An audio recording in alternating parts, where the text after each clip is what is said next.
Very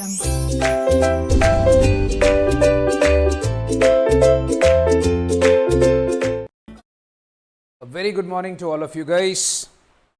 पहले सारे बच्चे देख लो बच्चा,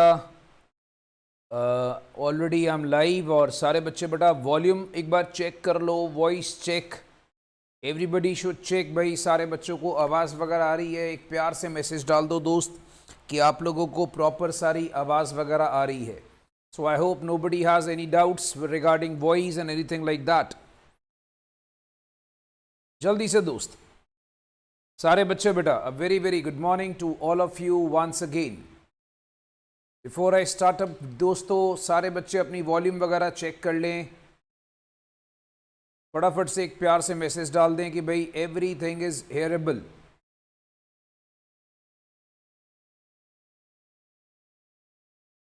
चलिए, दैट्स ग्रेट, दैट्स ग्रेट। चलिए, बहुत अच्छी बात है। एब्सोल्युटली ग्रेट भाई, बहुत बढ़िया।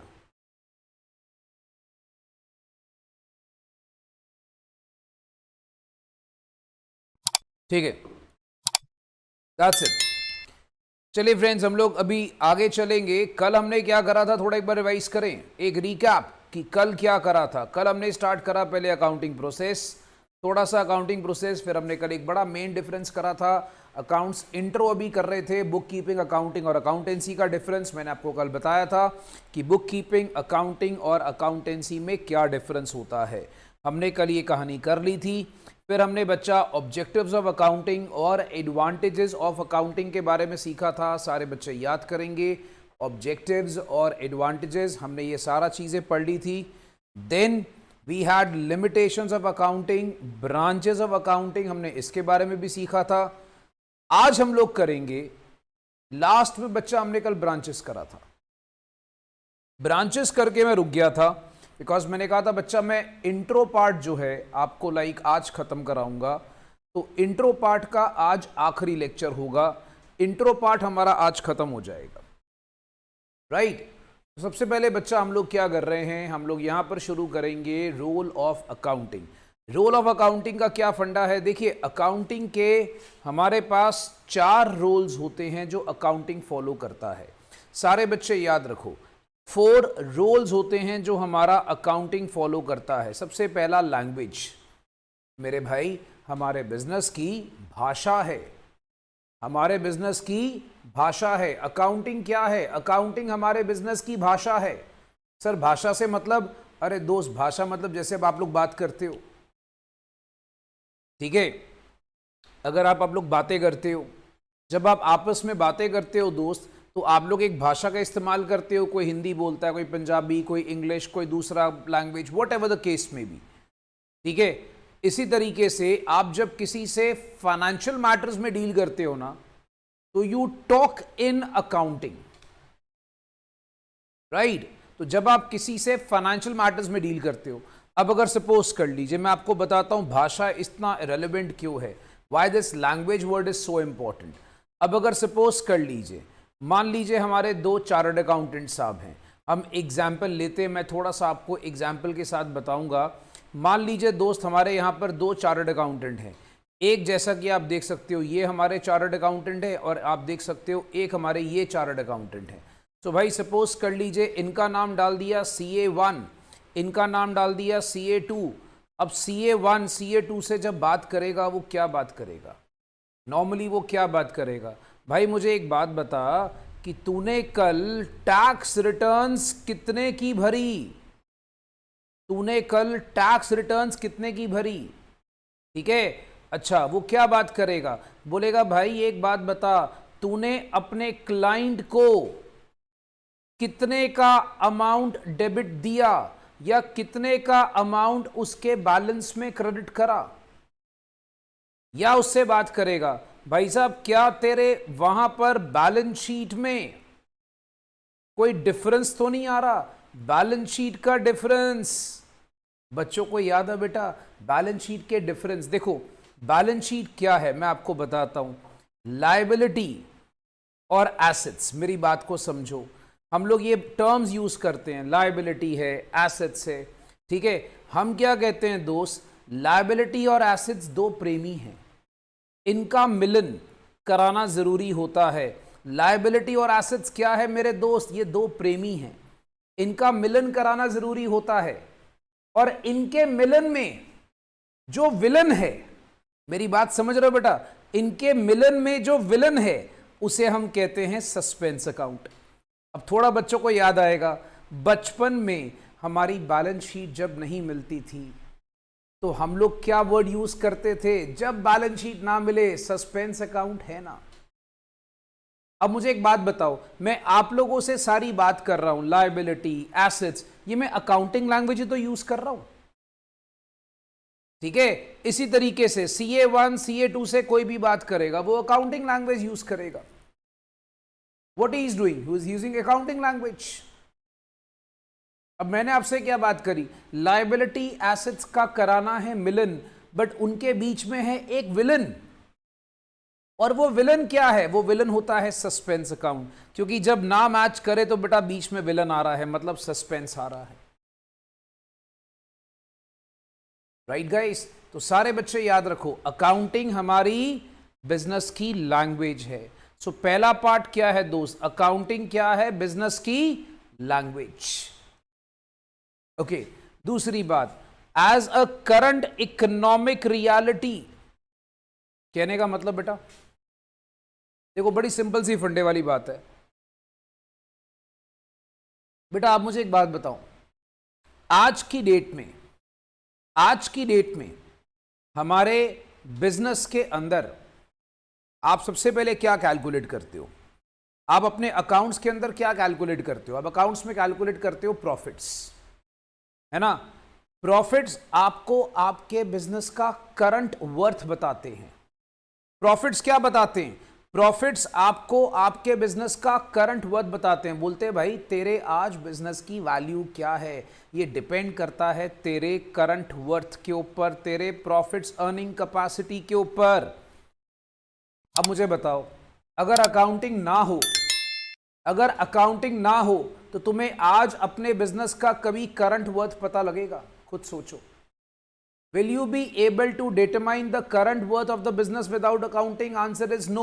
So accounting helps you in calculating your current economic reality कि आज की डेट में तुम्हारे बिजनेस में करंट वर्थ क्या है।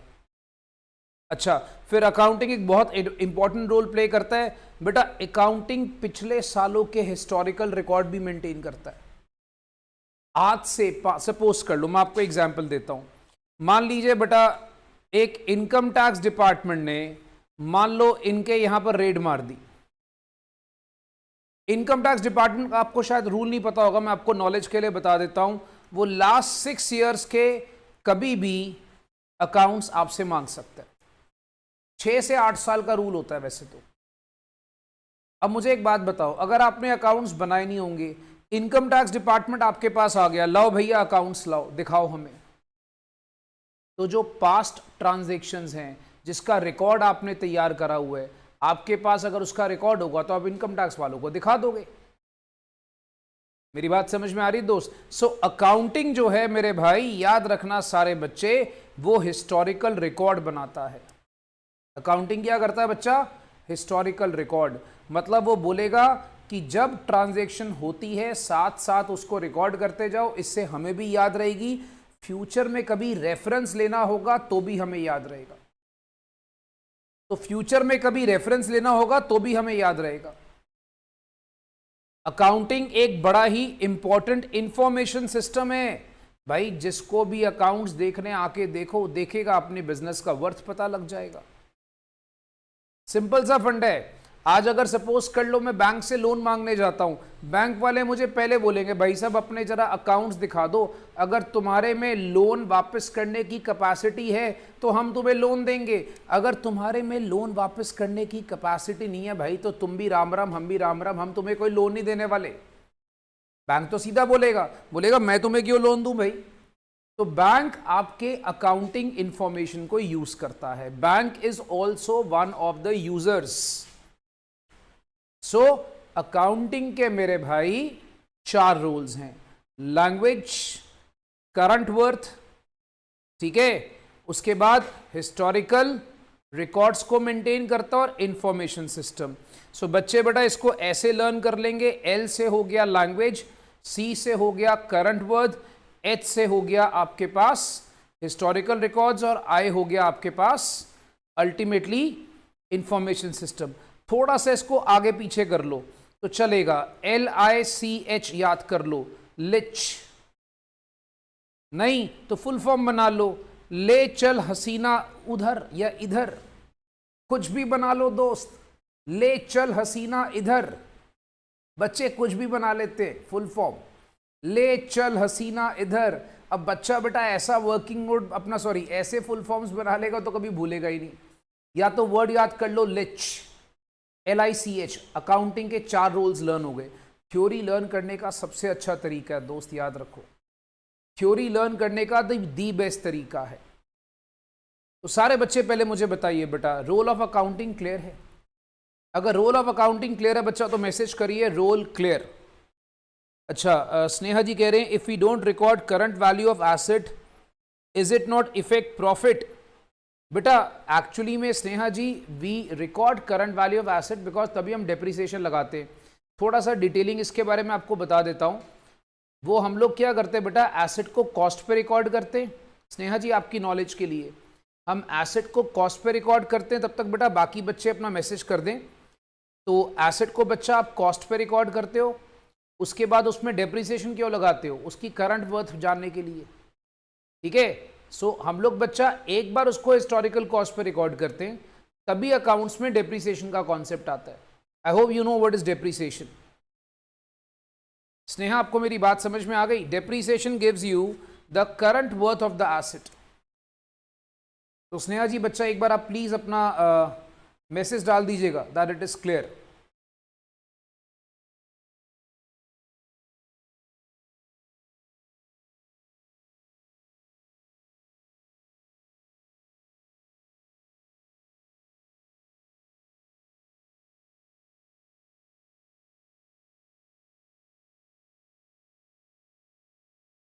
ओके गाइस, नेक्स्ट कहानी पे आते हैं। आई होप मेरे सारे दोस्तों को क्लियर होगा। नेक्स्ट कहानी पे आते हैं, अकाउंटिंग इंफॉर्मेशन। दोस्त देखो बड़ी सिंपल सी बात है, जितना भी आप बुक कीपिंग और अकाउंटिंग में रिकॉर्ड्स मेंटेन करते हो, बुक कीपिंग करते हो, अकाउंटिंग करते हो, फाइनेंशियल स्टेटमेंट्स तैयार करते हो, फाइनेंशियल स्टेटमेंट्स तैयार करके आप उसमें इनकम स्टेटमेंट बनाते हो, वो जिसको पीएल अकाउंट कहते हैं। बैलेंस शीट का दूसरा नाम होता है पोजीशन स्टेटमेंट। अगर बच्चों को ये बात नहीं पता तो याद रखना दोस्त, बैलेंस शीट का दूसरा नाम होता है पोजीशन स्टेटमेंट, ठीक है। तो हमारी ये जितनी भी information PL account, balance sheet में हम लिखते हैं, हम तैयार करते हैं, उसे हम कहते हैं अकाउंटिंग इंफॉर्मेशन। क्या बोलते हैं दोस्त उसे? Accounting information. मतलब जो भी आप बुक कीपिंग करते हो, जो भी आप अपनी वहां पर सारा पीएल बनाते हो, पीएल का दूसरा नाम होता है इनकम स्टेटमेंट। जितने बच्चों को नहीं पता बेटा, इन चीजों को अंडरलाइन कर लो, इन चीजों को मार्क कर लो। इनकम स्टेटमेंट पीएल का दूसरा नाम। बैलेंस शीट का दूसरा नाम क्या होता है बच्चा? Position statement.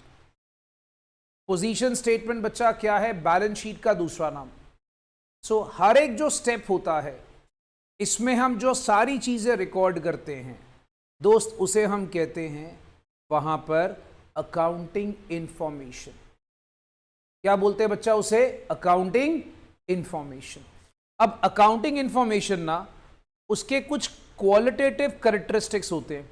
बच्चा पूछेगा सर क्वालिटेटिव कैरेक्टरिस्टिक्स का मतलब? अरे भाई बहुत इजी सी बात है, मेरी बात को समझो। देखो मुझे एक बात बताओ, अब अगर सपोज कर लो मैं आपको अकाउंट्स बना के दे रहा हूं और मैं कोई प्रिंसिपल्स नहीं फॉलो कर रहा, सपोज कर लो मैं एक पीएल बना रहा हूं। अच्छा, शायद बच्चों को पता होगा कि पीएल का रूल होता है debit all expense and losses, right. सारे बच्चों को बेटा थोड़ा इतना ज्ञान होगा, ठीक है, मान लीजिए। और credit all income and gains. PL का रूल क्या है दोस्तों? पीएल का रूल है debit all expense and losses, और credit all income and gains. ठीक है, हमने ये रूल सुना हुआ है। अभी सपोज कर लो मेरे बच्चा, मैं डेबिट साइड पे सारे खर्चे दिखाता हूं, क्रेडिट साइड पे सारी इनकम्स दिखाता हूं। ये होती है अकाउंटिंग इंफॉर्मेशन प्रॉपर। अब अगर सपोज कर लो मेरा दिमाग खराब है, मैं पीएल बना रहा हूं, मैं कोई रूल फॉलो नहीं कर रहा, मैं कभी कोई इनकम यहां दिखा देता हूं, फिर यहां पर एक्सपेंस दिखा देता हूं, फिर मैं यहां पर एक और इनकम दिखा देता हूं, और यहां भी एक्सपेंस दिखा रहा हूं। अब आप बताओ, क्या ये मेरी अकाउंटिंग इंफॉर्मेशन रिलायबल है? क्या मैं इस पे भरोसा कर सकता हूं? आप खुद सोचो, क्या इस अकाउंटिंग इंफॉर्मेशन को मैं कह सकता हूं दोस्त कि ये अकाउंटिंग इंफॉर्मेशन रिलायबल है? जवाब है नहीं। ये अकाउंटिंग इंफॉर्मेशन दोस्त रिलायबल नहीं है। अकाउंटिंग इंफॉर्मेशन जो होती है वो होती है जिस पे आप ट्रस्ट कर सकते हो, जिस पे आप फेथ कर सकते हो, जो सही तरीके से बनी हो। जैसे सबसे पहली बात आती है, रिलायबिलिटी होनी चाहिए। मतलब आपके उस पे फैक्ट्स हो, आप उस इंफॉर्मेशन को वेरीफाई कर सकते हो, उसमें कोई भी एरर ना हो, और कोई भी बायस का मतलब होता है अपने पर्सनल व्यूज ना हो। We are not putting any personal views in accounting information. तो ये आपने फंडा याद रखना है। मतलब अकाउंटिंग इंफॉर्मेशन रिलायबल होनी चाहिए, उसमें फैक्ट्स होने चाहिए, ठीक है, उसमें कोई भी गलतियां नहीं होनी चाहिए, और उसको पर्सनल व्यूज से दूर रखना चाहिए। आप क्या सोचते हो ये मैटर नहीं करता। अकाउंटिंग इंफॉर्मेशन कैसी होनी चाहिए और सिचुएशन के हिसाब से उसमें क्या रिकॉर्ड करना है, क्या नहीं करना, दैट मैटर्स, राइट। तो आप क्या सोच रहे हो ये मैटर नहीं करता। आगे सुनिएगा, अकाउंटिंग इंफॉर्मेशन रिलेवेंट होनी चाहिए। रिलेवेंट मतलब फालतू बातें रिकॉर्ड मत करो यार। अब अगर सपोज कर लीजिए, मतलब इंफॉर्मेशन जो है, पहली बात आपको जो चाहिए टाइम पे अवेलेबल होनी चाहिए, ठीक है। इंफॉर्मेशन ऐसी होनी चाहिए विच हेल्प्स इन प्रिडिक्शन, मतलब फ्यूचर में आपके बिजनेस के हालात क्या होंगे आप उसको प्रिडिक्ट कर सकते हो। फ्यूचर में आपके बिजनेस की क्या सिचुएशन होगी दोस्त, तुम उसको प्रिडिक्ट कर सकते हो। प्रिडिक्शन समझते हैं सारे बच्चे? फ्यूचर के बारे में बताना, आपको हर एक का फीडबैक पता हो, कस्टमर्स का फीडबैक पता हो। और याद रखना, कोई भी यूजर जब आपकी अकाउंटिंग इंफॉर्मेशन को पढ़ता है, रीड करता है, तो उसमें इतनी इंफॉर्मेशन हो कि आप वहां पर यूजर को चीट ना कर रहे हो। मैं आपको बताता हूं, रेलेवेंस से एक छोटा सा एग्जांपल देता हूं कि रेलेवेंस बेसिकली क्या है। अब बात को समझो बच्चा, रेलेवेंस क्या है। अब सपोज कर लो मैं किसी बैंक से लोन मांगने चला गया, ठीक है। सपोज कर लो दोस्त मैं किसी बैंक से लोन मांगने चला गया, मैं पीएल बना रहा हूं, मेरे पास यहां पर ग्रॉस प्रॉफिट है 10,000 का। मुझे पता है कि मेरे पास यहां पर कुछ मेरे नेट एक्सपेंसेस हैं जो कि हैं यहां पर 1 लाख रुपीस के, और मुझे मालूम है कि मेरे बिजनेस को एक्चुअली में लॉस हो रहा है 90,000 रुपये का। अब एक बात बताओ, 90,000 का लॉस देखकर कौन सा बैंक आपको लोन देगा भाई? देगा नहीं। आप क्या करते हो, आप जानबूझ के अकाउंट्स में कुछ रिलेवेंट इंफॉर्मेशन, मतलब कुछ खर्चे हाइड कर लेते हो, मतलब जो होने चाहिए थे, और आप जानबूझ के रिलेवेंट मतलब समथिंग इंपॉर्टेंट, तो कुछ खर्चे आप जानबूझ के हाइड कर लेते हो। खर्चे हाइड करने से क्या होता है कि आपके अकाउंट्स लॉस के बदले नेट प्रॉफिट दिखाना शुरू कर देते हैं। अब बताइए, आप यूजर्स के साथ सही कर रहे हैं? जो बैंक आपको लोन देने के लिए आपकी अकाउंटिंग इंफॉर्मेशन पे बेस्ड होगा, वो सही कर रहा है? नहीं, वो नहीं बेचारे के साथ सही होगा। याद रखना दोस्त, इसी वजह से सीए का रोल यहां पर आता है। हमारी इकोनॉमी में सीए का रोल क्या होता है? बच्चा बहुत बार जानना चाहेगा, बेटा सीए का रोल ये होता है, आप फ्यूचर में सीए बन जाते हो। याद रखना, सरकार कहती है मुन्ना, जो जिस अकाउंटिंग स्टेटमेंट पे तुम्हारे साइन है ना, जिस अकाउंटिंग स्टेटमेंट पे तुम्हारे साइन है, उस अकाउंटिंग स्टेटमेंट को हम लोग सही मानते हैं। बैंक्स, गवर्नमेंट ऑफिसेज, जो भी अकाउंटिंग स्टेटमेंट वैलिड कराना होता है, इनकम टैक्स डिपार्टमेंट, ये सारे बोलते हैं जाओ बेटा सीए के साइन करा के ला। ठीक है, जा बेटा सीए के साइन करा के ला। तो बच्चा ये बात याद रखना, जा मेरे भाई सीए के साइन करा के ला। ये क्यों बोलते हैं? क्योंकि जिस पे आपके सिग्नेचर्स हो गए तो समझ लीजिए कि वो अकाउंटिंग इंफॉर्मेशन सही हो गई, वो रेलेवेंट हो गई, वो इंपॉर्टेंट हो गई, उसमें कोई गलतियां नहीं है,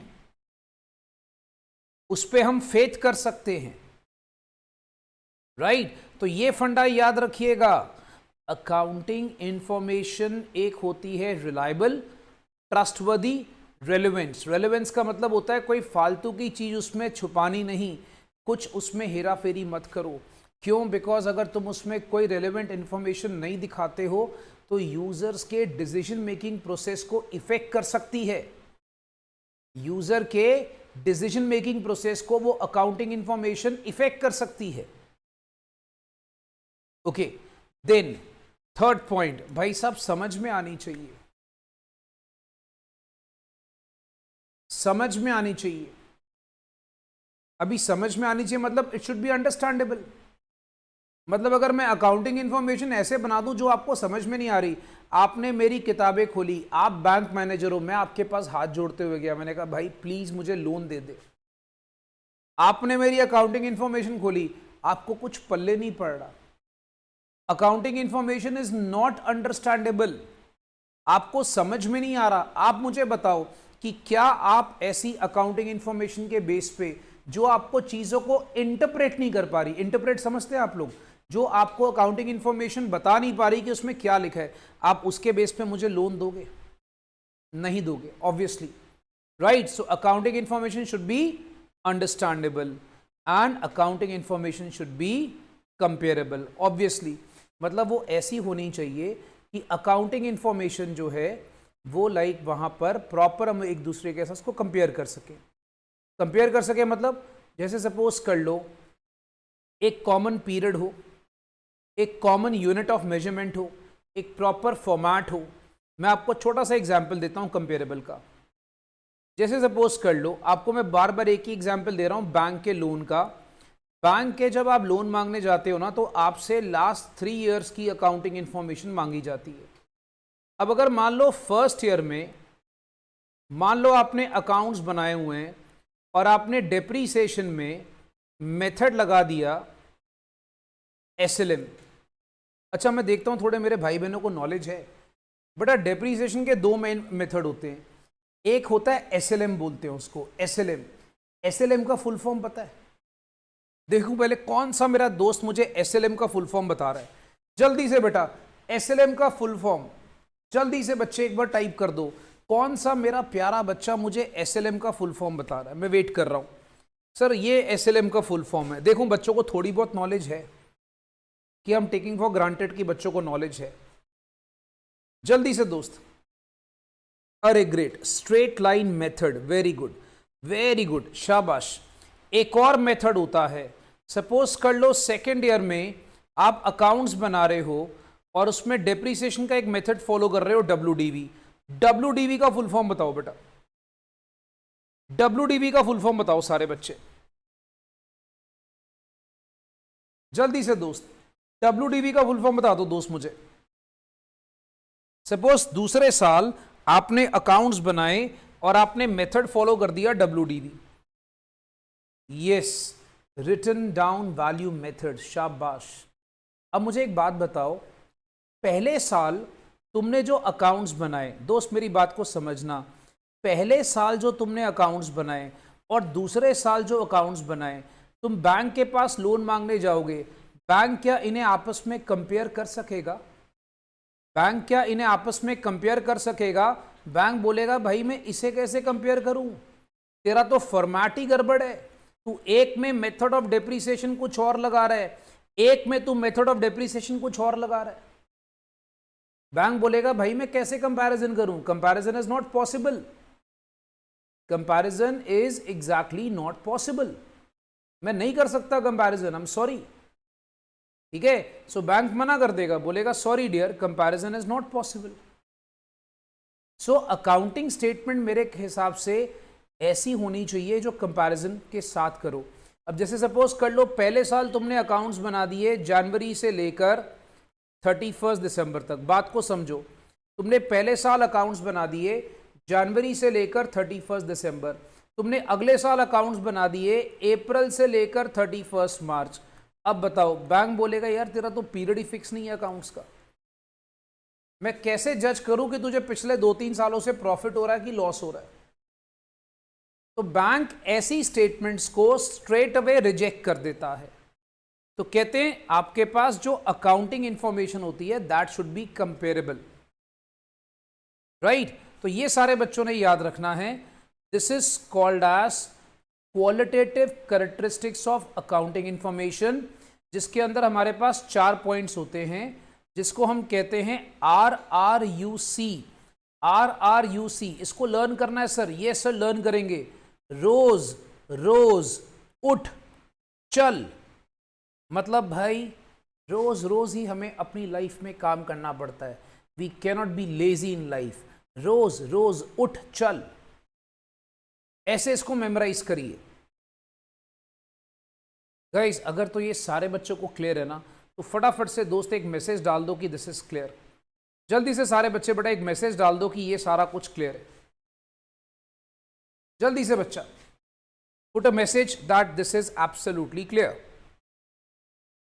मैं वेट कर रहा हूं दोस्त।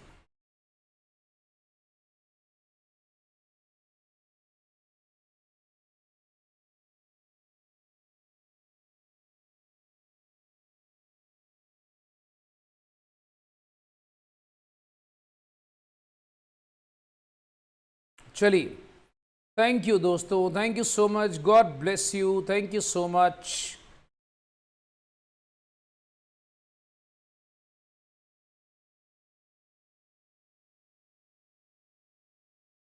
Thank you guys.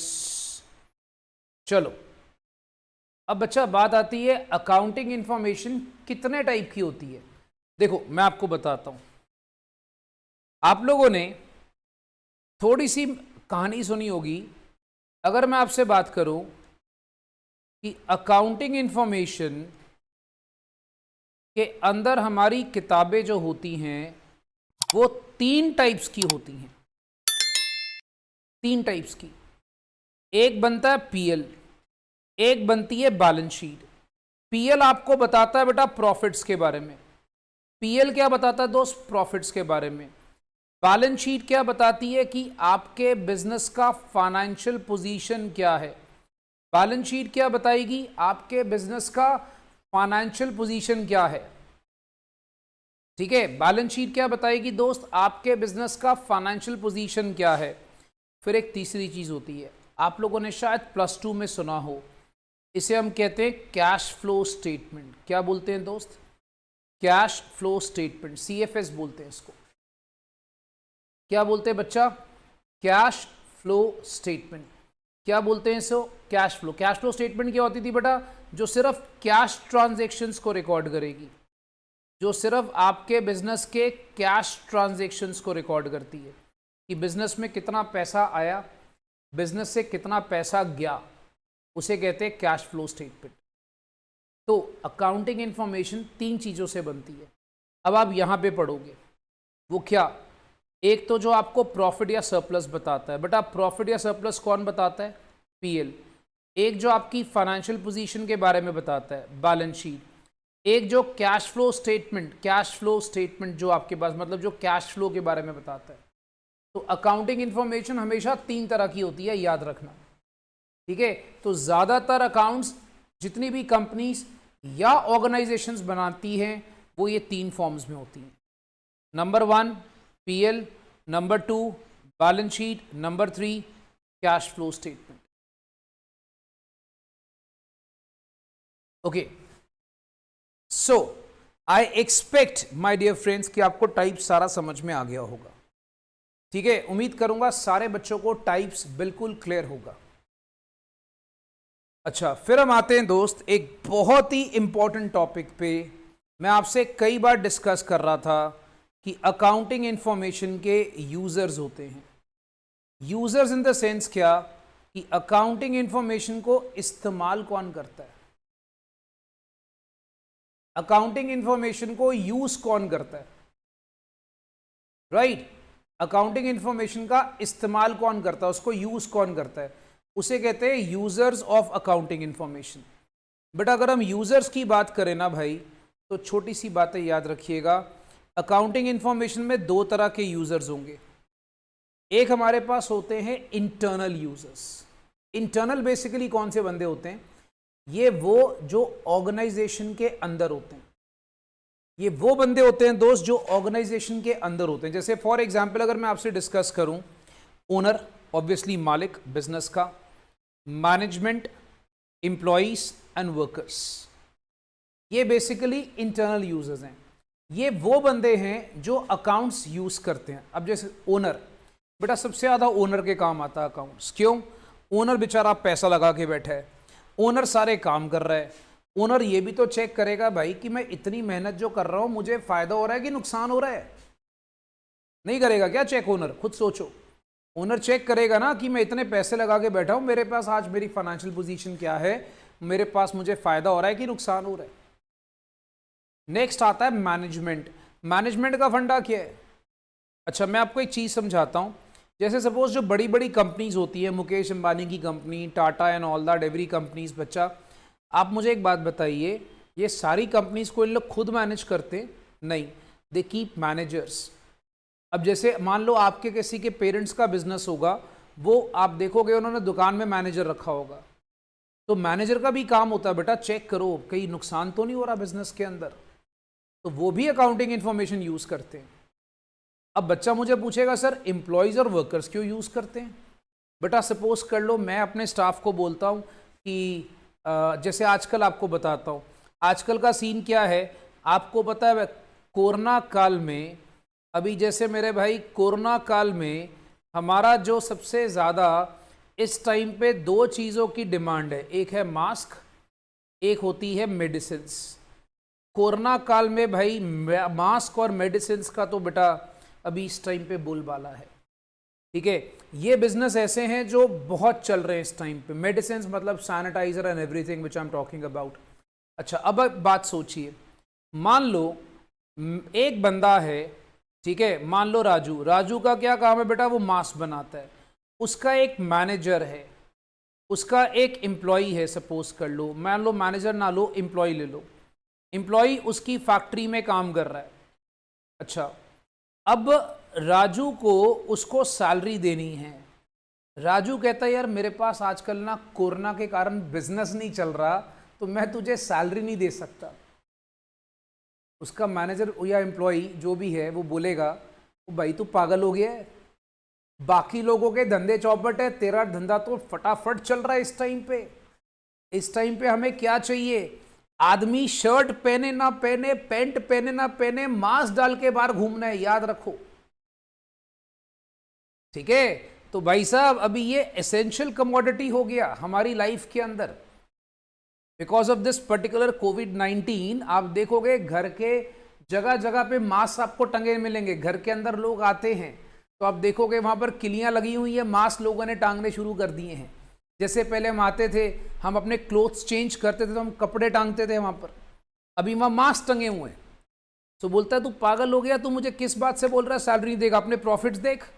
तो एम्प्लॉय क्या करेगा दोस्त? एम्प्लॉय उसको उसके प्रॉफिट्स दिखाएगा, तू तो मुझे बोनस दे उल्टा, तेरा तो काम ही बहुत चल रहा है। मान लो एक मेडिसिन फैक्ट्री है, जैसे आपको पता है बेटा सीरम इंस्टीट्यूट। सीरम इंस्टीट्यूट क्या कर रहा है? कोविड की वैक्सीनेशन बना रहा है।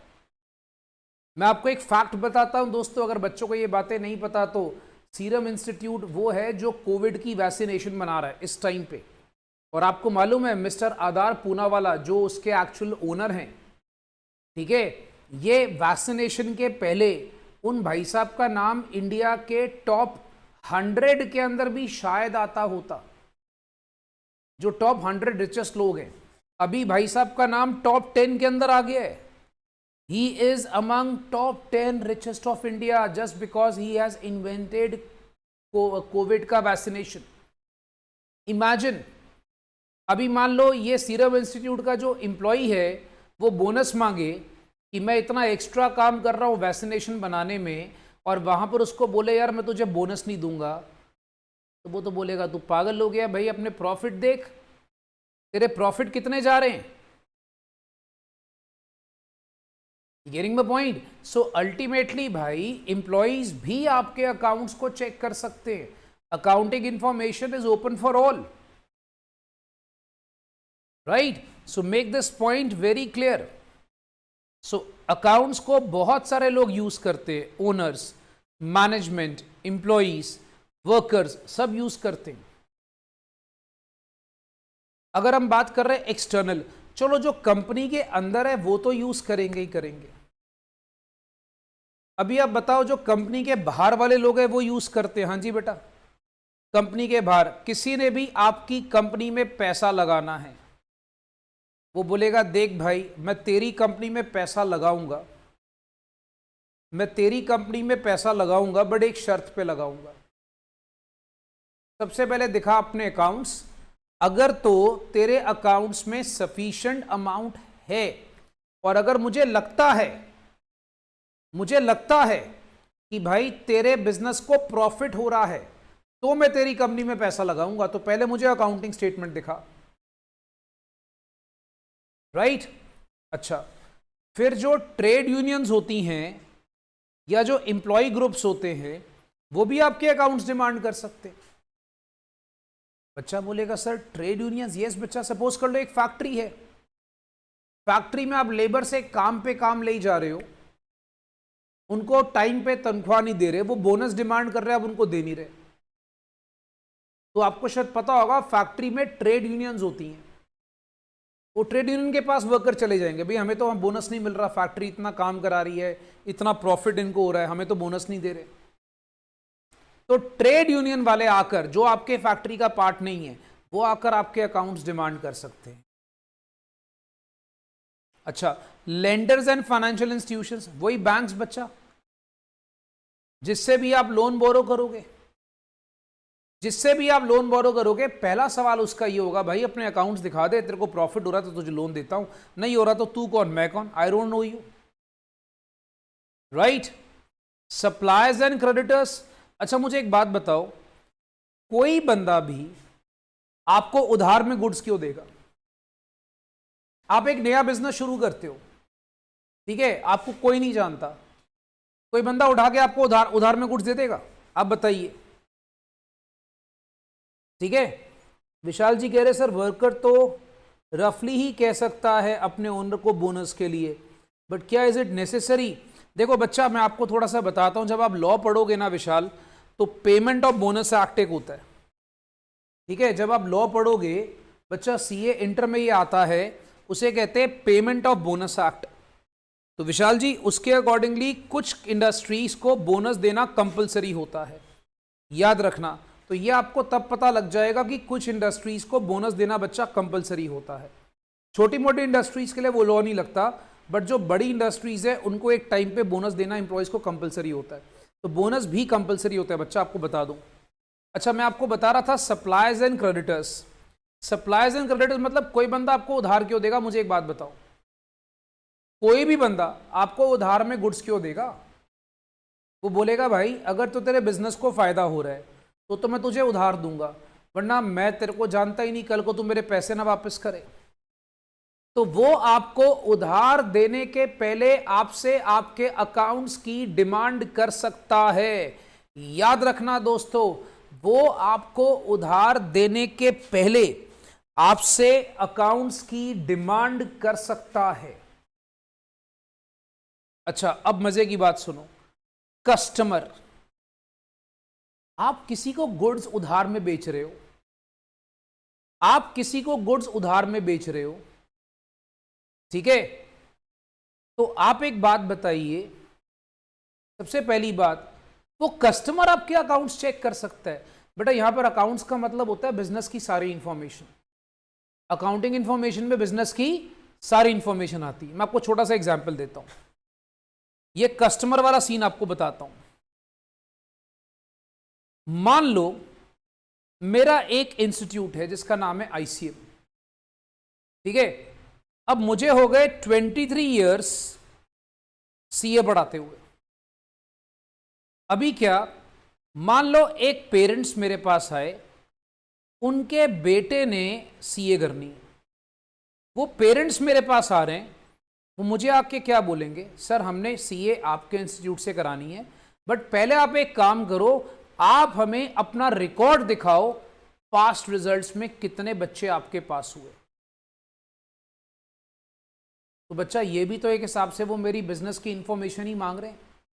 तो इवन दो वो मेरे कस्टमर हैं, बट वो मेरे से क्या मांग रहे हैं, मेरे बिजनेस की प्रीवियस इंफॉर्मेशन, और उनका अधिकार होता है, वो मांग सकते हैं। अब वो मेरी मर्जी की इनको मैं दिखाऊं ना दिखाऊं, बट उनका राइट है, दे कैन डिमांड, ठीक है, they are correct on their part. So मैं उनको पास्ट रिजल्ट्स दिखाऊंगा, देखो सर हमारा ये पास्ट रिजल्ट्स है, इतने इतने सालों में इतने बच्चे पास हुए, ये हमारा रिजल्ट आता है, इसके अकॉर्डिंगली आप अपने बच्चे का डिसीजन ले सकते हो, राइट। तो इस तरह बाकी बिजनेसेस में भी होता है। किसी कस्टमर को आप बोलते हो कि भाई आपको हमारे गुड्स खरीदने चाहिए, ठीक है, तो कस्टमर क्या करेगा, आपसे पहले डिमांड करेगा, भाई आप बताओ पहले कितने गुड्स बेचे थे आपने, ये पहले कभी किसी को बेचे, ठीक है, कितने लोगों ने खरीदा है बताओ, आपकी पिछले साल की सेल कितनी थी, उसके हिसाब से हम आपको ऑर्डर प्लेस करते हैं। तो कस्टमर ऐसे डिमांड कर सकता है, राइट, ओके। फिर आता है गवर्नमेंट और अदर रेगुलेटर्स। भाई साहब इसका तो बेस्ट एग्जांपल है टैक्स ग्रुप, टैक्स डिपार्टमेंट। क्या मतलब बेटा, इनकम टैक्स वाले बेटा आपके घर आ गए, आके रेड मार दी, आपको बोला भाई साहब अपने अकाउंट्स निकाल के दिखा दो, आपने ठीक से टैक्स नहीं भरा, हमें लगता है कि आपका टैक्स ज्यादा होना चाहिए। अभी मैं छोटा सा आपको एग्जाम्पल देता हूं गवर्नमेंट रेगुलेटर का। इसके पहले बेटा कुछ बच्चे क्वेश्चन पूछ रहे हैं, सर अगर न्यू बिजनेस ओपन करना है तो कोई पर्सन लोन लेता है तो बैंक किसको देखकर, बेटा देखो अगर आप न्यू बिजनेस ओपन करते हो ना तो बैंक आपको लोन वैसे भी नहीं देगा। तो बच्चा महक जी याद रखना, आपका क्वेश्चन ठीक है कि अगर कोई बंदा नया बिजनेस ओपन करता है बैंक आपको बेटा विदाउट सिक्योरिटी लोन नहीं देगा। अगर मान लो आपको सिक्योरिटी कोई दोगे बैंक को तो बैंक लोन देता है। अब जैसे आप घर बनाते हो तो बैंक तो आपको नहीं जानता ना, तो जो घर की जमीन होती है उसके कागज आप बैंक के पास रखते हो तो बैंक आपको लोन देता है। तो उस केस में क्या होता है, न्यू बिजनेस के टाइम पे बैंक आपसे क्या डिमांड करेगा, security, right. Sir if company is new setup how can supplier and creditors can give credit. बेटा देखो ये डिपेंड करता है स्नेहा जी, डिपेंडिंग अपॉन, स्नेहा क्या पूछ रही, बोलती सर अगर कंपनी नई है, ठीक है, तो सप्लायर उधार में क्यों देगा आपको सामान। बेटा ये तो आपको अपना क्रेडिबिलिटी खुद प्रूफ करना पड़ता है। अब सपोज आपने एक नई कंपनी स्टार्ट करी, मैं आपको छोटा सा एग्जांपल देता हूं, आप लोगों को शायद पता होगा बायजूस, ठीक है, बायजूस एक एजुकेशनल ऐप है। जब वो स्टार्टिंग में बनी तो उसके ओनर है रविंदर बायजू, ठीक है। अब स्टार्टिंग में उसकी एजुकेशनल ऐप पे कोई बंदा पैसे लगाने को तैयार नहीं था। तो आपको शायद पता नहीं है, स्टार्टिंग के जो फर्स्ट इन्वेस्टर थे वो थे रतन टाटा, उन्होंने उस पर फेथ दिखाया, ठीक है, और उसके ऐप पे पैसे लगाने को तैयार हो गए। तो ऐसे ही बेटा आपको अपनी क्रेडिबिलिटी प्रूफ करनी पड़ती है इन दैट केस। मैं नॉर्मल सर्कमस्टांसेस की बात कर रहा हूं और आप लोग ले रहे हो एक्सेप्शनल सर्कमस्टांसेस, दोनों में फर्क है। आई एम टॉकिंग अबाउट नॉर्मल, और आप ले रहे हो अगर बिजनेस को हम स्टार्टिंग से करें तो स्टार्टिंग में आपको अपनी एक बार क्रेडिबिलिटी प्रूफ करनी पड़ती है। अच्छा जैसे मैं आपको अपना एग्जांपल देता हूं, मैं आपको बोलता हूं मैं पहली बार सीए पढ़ा रहा हूं, आप 10 बार सोचोगे मेरे से पढ़ने में, मैं बोलूंगा मेरा तो कोई पास रिजल्ट है नहीं, मैं तो फर्स्ट टाइम सीए पढ़ा रहा हूं। अब आप बताओ आप पढ़ने की सोचोगे। आजकल आप देखोगे अभी क्या भाई, मैं देखता हूं कई बार यूट्यूब पे दुनिया भर के नए नए बच्चे निकल कर आ रहे हैं, सीए पढ़ाना शुरू कर दिया। कितने लोगों को सीए के अंदर क्या सिलेबस है ये भी नहीं पता होता। वो क्या भाई, अच्छा मेरा दोस्त पढ़ा रहा है मैं भी पढ़ाना शुरू कर देता हूं। अभी नए नए बच्चे हैं, एक्सपीरियंस कुछ नहीं है, सीए पढ़ा रहे। अब आप मुझे बताइए आप उनको ट्रस्ट करोगे, ठीक है, उनको अपने आप को प्रूफ करना पड़ेगा, दैट टेक्स टाइम, राइट। उनको प्रूफ करना पड़ेगा कि वो वर्थ है इस चीज के अंदर। तो ये चीजें बच्चा आपको लाइक वहां पर सारी प्रूफ करनी पड़ती है with the passage of time. Okay, तो मैं आपको बच्चा गवर्नमेंट और अदर रेगुलेटर्स के बारे में बता रहा था कि भाई टैक्स डिपार्टमेंट आपके अकाउंट्स जब मर्जी डिमांड कर सकता है। सरकार अपने टैक्स लेने के लिए आपसे अपने अकाउंट्स डिमांड कर सकती है। देन सोशल रिस्पॉन्सिबिलिटी ग्रुप, ये क्या, मैं आपको छोटा सा बताता हूं। सपोज कर लो एक नॉन प्रॉफिट ऑर्गेनाइजेशन है, उनका काम क्या है, वो देखते हैं कि किसी तरह से वर्कर्स पे अत्याचार ना हो। ठीक है, तो वर्कर पे अत्याचार ना हो, उनका काम है। वो कोई ट्रेड यूनियन नहीं है, वो सिर्फ ये देखेंगे वर्कर पे अत्याचार ना, वर्कर की वर्किंग कंडीशन अच्छी हो। वो आपकी फैक्ट्री में विजिट करते हैं, बोलते हैं वर्कर तो बहुत बुरे हाल में काम कर रहे हैं यार, उनको आप जमीन पे बिठा रहे हो, इतने डेंजरस सिचुएशन में उनसे काम करा रहे हो। तो वो आपसे सवाल करते हैं, आप बोलते हैं हम क्या करें, हमारे पास तो पैसा नहीं है वर्कर को फैसिलिटी देने के लिए। मान लो वर्कर बिना एसी के काम कर रहे हैं, गर्मी 40 डिग्री टेम्परेचर, और वर्कर पूरे पसीनों पसीनी काम कर रहे हैं। तो उस केस में social responsibility group, that NPO, can demand accounts from you. वो बोलेगा भाई एक काम करो, अपने अकाउंट्स लाओ, हम देखते हैं। अगर आपको प्रॉफिट वाकई में नहीं हो रहा, आपको नुकसान हो रहा है, तो हम आपको फोर्स नहीं करेंगे। बट अगर आपको प्रॉफिट हो रहा है और फिर भी आप वर्कर्स को बेनिफिट नहीं दे रहे हो, तो फिर हम आपको पूछ सकते हैं। Right? And the last point, competitors. भाई साहब कॉम्पिटिटर्स, अब आप हैरान हो गए, कॉम्पिटिटर्स आपके अकाउंट्स डिमांड कर सकते हैं। हाँ जी, इन सर्टन सिचुएशंस। सपोज कर लो, मैं छोटा सा एग्जांपल देता हूं। सपोज कर लो एक बहुत ही दो फेमस कंपनीज हैं जो आपस में बहुत बड़ी कॉम्पिटिटर हैं, पेप्सी और कोक। एग्जाम्पल सुन लो, पेप्सी और Coke are one of the two famous competitors. मान लो पेप्सी ने कोई नया फॉर्मूला बनाया, ठीक है, और कोक ने उस फॉर्मूला को कॉपी करने की कोशिश करी। उसका पेटेंट, उसका अधिकार पेप्सी के पास था। कोक ने उसको, लाइक यहां पर याद रखना, कोक ने उसको कॉपी करने की कोशिश करी। ठीक है, अब यहां पर कोक ने क्या करा भाई, उसके फॉर्मूला को कॉपी करने की कोशिश करी, और कोक ने वहां पर फॉर्मूला कॉपी करके पता नहीं कितनी 1 लाख बॉटल्स को सोल्ड कर दिया। उन्होंने 1 लाख बॉटल्स बेच दी। अब पेप्सी कोर्ट में चला जाएगा और वो कोक को बोलेगा भाई हमें डाउट है कि आपने हमारा फॉर्मूला सेल करके 1 लाख बॉटल्स बेची हैं, हमारा फॉर्मूला मिसयूज करा आपने।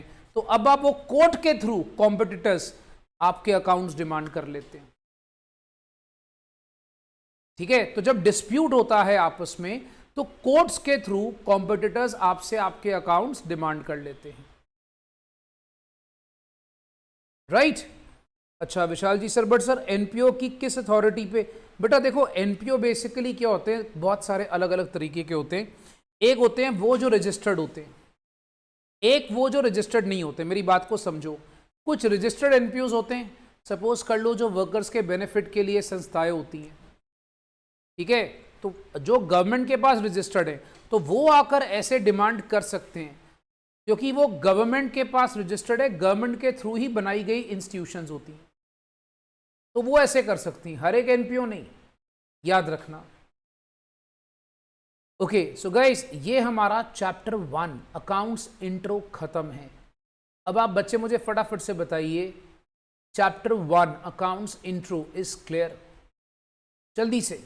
अगर तो बच्चा आपको चैप्टर 1 क्लियर है तो आपने सिर्फ ये लिखना है अकाउंट्स इंट्रो क्लियर या इंट्रो जिंदाबाद। क्या लिखेंगे दोस्त? इंट्रो जिंदाबाद।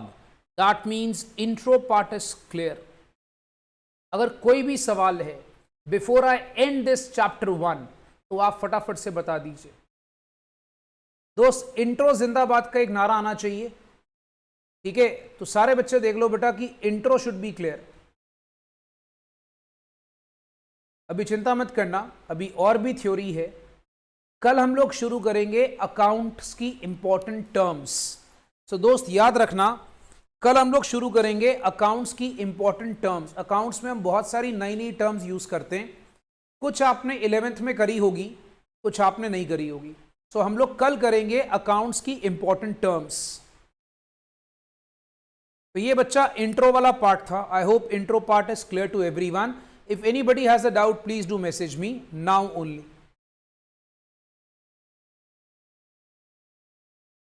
Okay, Nidhi saying reliability repeat कर दो, आई डू दैट. वंशज कह रहे हैं sir interpretation of data and communication of data में क्या डिफरेंस है. Agreed, I do that. अभी रिपीट कर देता हूं बच्चा. It's good to see students are taking interest in asking questions.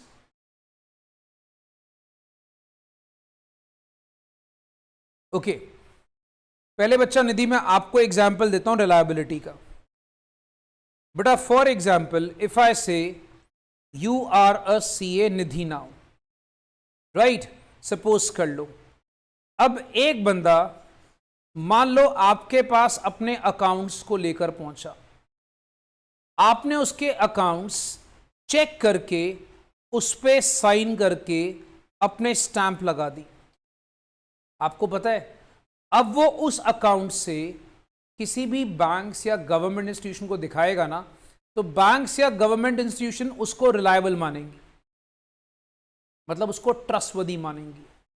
क्यों? उस पे सीए के साइन है. अब आप मुझे बताओ, बीइंग अ सीए, याद रखना, बीइंग अ सीए आप क्या अकाउंट्स को ऐसे ही साइन कर दोगे? नहीं, आप खुद पहले उसको चेक करोगे कि क्या सारे रूल्स रेगुलेशंस फॉलो करके अकाउंट्स बनाई है. ठीक है, क्या सारे रूल्स रेगुलेशंस फॉलो करके अकाउंट्स बनाई है. ठीक है, तो बीइंग अ सीए आप पूरा उसको चेक करोगे. तो रिलायबल का मतलब होता है कि अकाउंट्स को ट्रस्टवर्दी बनाओ ताकि दूसरे उस पर डिपेंड रह सकें. I hope Nidhi it's clear. अच्छा, वंशज is asking sir interpretation of data. Okay, अब देखिए बच्चा, देखो अब जैसे सपोज कर लो, इंटरप्रिटेशन क्या है. अब अगर मैं आपसे बात करूं वंशज, मैं आपको कोई चीज एक्सप्लेन कर रहा हूं. ठीक है, मैंने आपको एक पर्टिकुलर कोई लाइन दे दी और वो लाइन जो है वो पढ़ के आपने उसका एक मीनिंग अपने दिमाग में बिठा लिया. सपोज मैंने आपको ये नोट्स दे दिए, ऐसे करके नोट्स दे दिए. ठीक है, अब ये नोट्स पढ़ के आपने इसका एक मीनिंग अपने दिमाग में बिठा लिया. That is interpretation. That is interpretation. अच्छा, अब बात होती है कम्युनिकेशन की. बट अगर सपोज कर लो मैं आपको यहां पर खुद पूरी प्रॉपर क्लास लगाकर लाइन का एक एक मतलब समझाने की कोशिश कर रहा हूं. सो आई एम कम्युनिकेटिंग. अभी मैं आपसे क्या कर रहा हूं? I am communicating. इंटरप्रिटेशन क्या है? मैं आपको नोट्स दे देता हूं, पढ़ लो, खुद पढ़ लो. तो तुम खुद पढ़ोगे और खुद उसको इंटरप्रेट करोगे. मेरी बात समझ में आ रही है? और कम्युनिकेशन क्या है? मैं तुम्हें क्लास लगाकर, लाइव क्लास लगाकर तुम्हें हर चीज खुद समझा रहा हूं. That is communication. I hope it's clear. Sneha, accounting is art और साइंस. चलिए, Sneha is asking accounting is art और साइंस. देखो मैं आपको वैसे बता देता हूं. मैंने बोला बच्चा मैं आपको वही चीजें कराऊंगा जो हमारे सीए कोर्स में रेलेवेंस है. +1 की ऐसी बहुत सारी चीजें हैं जो रेलेवेंस नहीं होती. फिर भी आपने पूछा है तो मैं आपको बता देता हूं कि अकाउंटिंग इज आर्ट और साइंस. ठीक है बेटा, जिनके डाउट्स क्लियर होते जाएंगे ना, जरा एक मैसेज डाल देना सर क्लियर. बहुत जरूरी है आपका message. It's very very necessary. Right, आपके डाउट्स क्लियर हो गए तो एक मैसेज डाल दीजिएगा. अच्छा, आप सपोज कर लीजिए एक स्नेहा जी पूछ रहे हैं सर अकाउंटिंग इज आर्ट और साइंस. बच्चा मैं आपको एक चीज बताता हूं, accounting is also art, accounting is also science. Why? Science क्या होता है? साइंस होता है बॉडी ऑफ नॉलेज. तो अकाउंटिंग जो हम सारा पढ़ते हैं उसमें कई सारे प्रिंसिपल्स होते हैं, कई सारे रूल्स होते हैं, कई सारे लाइक वहां पर रेगुलेशंस होती हैं. तो जो उसको हम नॉलेज गेन करते हैं दैट इज साइंस. और जब उसको हम प्रैक्टिकल लाइफ में अप्लाई करना शुरू करते हैं, जब उसको प्रैक्टिकल लाइफ में अप्लाई करना शुरू करते हैं, उसको अपना स्किल्स लगाकर, दिमाग लगाकर उसको यूज करना शुरू करते हैं, तो वो आपके पास आर्ट है. अब जैसे सिंपल सा फंडा मैं आपसे बात करूं तो साइंस हो गया अकाउंटेंसी, जैसे हमने कल सीखा था. अकाउंटेंसी, अकाउंटेंसी क्या था? नॉलेज. ठीक है, और जब मैं उसको अपने रियल लाइफ में लगाना शुरू करता हूं that is called as accounting. So art is accounting and science is accountancy. So accounting is both.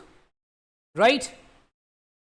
Okay, बेटा स्नेहा अभी बता दे। पारुल यस बच्चा, I send the PDF in app today, don't worry, I send the PDF in the app today बच्चा, आज ही भेज दूंगा। सर एवरेज कितने टाइम में सीए फाउंडेशन का सिलेबस कंप्लीट हो जाता है? अच्छा बेटा आप चिंता मत करिए, आपको बता देता हूँ, टेक्स अराउंड 4 to 5 months, ठीक है, it takes around 4 to 5 months, तो don't worry about it, that will be easily done, ठीक है। जैसे सपोज कर लो आपने मई में स्टार्ट करा है, तो मई जून जुलाई अगस्त, अगस्त तक खत्म, सितंबर अक्टूबर रिवीजन और टेस्ट सीरीज होती है, सितंबर अक्टूबर रिवीजन और टेस्ट सीरीज होती है, और नवंबर में आपके एग्जाम्स होते हैं, ओके। यस बच्चा, art is more valuable than science. Sir if customer ask us for accounts and we reject to show them, then what action can customer take? बेटा customer will not deal with you, Dev, simple सा फंडा है, customer आपके साथ deal ही नहीं करेगा। अगर आपको कस्टमर अकाउंट्स मांग रहा है, आप उसको नहीं दिखाओगे तो आपका सामान ही नहीं खरीदेगा, बात खत्म, सिंपल सा फंडा। कस्टमर लीगल एक्शन थोड़ी लेगा, कस्टमर बोलेगा not deal with you, straight away and simple, okay guys. I think सबके डाउट्स क्लियर हैं। स्नेहा आपका मैसेज नहीं आया और अभी तक yes rest everyone has message. Raghunish आप देख लो बेटा, आपकी बात क्लियर हो गई। Dev, Pune, everybody please do reply so that I can end this class. And बच्चा आज ज़्यादा ब्रेक नहीं है मैथ्स की क्लास के बीच में, you just have a break of 10 minutes। 11:05 हो रहे हैं, एग्जैक्टली 11:15 बजे मैं आपकी मैथ्स क्लास स्टार्ट कर रहा हूं, तो सारे बच्चे 10 मिनट का सिर्फ ब्रेक लेंगे। Guys we have a break of only 10 minutes, only 10 minutes, राइट? 10 मिनट का ब्रेक आपके पास।